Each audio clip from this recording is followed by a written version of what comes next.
بسم اللہ الرحمن الرحیم۔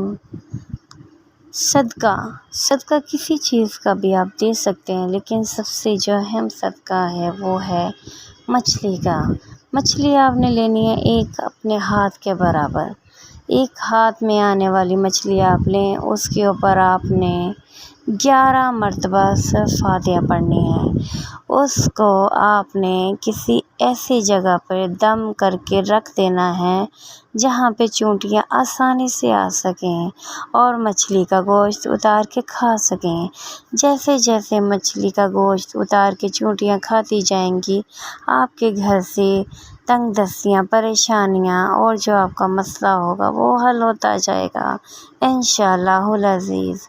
دوسرا کام آپ نے کیا کرنا ہے، اپنی زندگی سے اندھیرے نکالنے کے لیے، پریشانیاں، فکر و فقر نکالنے کے لیے، غیبی مدد کے لیے آپ نے کرنا یہ ہے، 1 کلو چینی لینی ہے، اس کے اوپر آپ نے 7 مرتبہ سورۃ فاتحہ پڑھنی ہے۔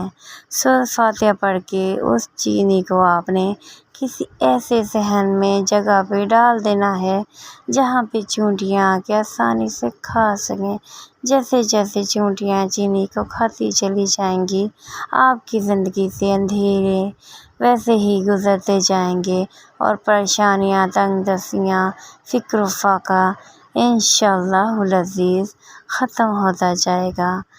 تو سورۃ نمل میں اللہ تعالیٰ نے چیونٹیوں کے لیے ایک پوری سورت نکالی ہے، ٹھیک ہے۔ آپ قرآن پاک کی سورۃ نمل کو پڑھیں، اس میں چیونٹیوں کا اللہ پاک نے ذکر کیا ہے۔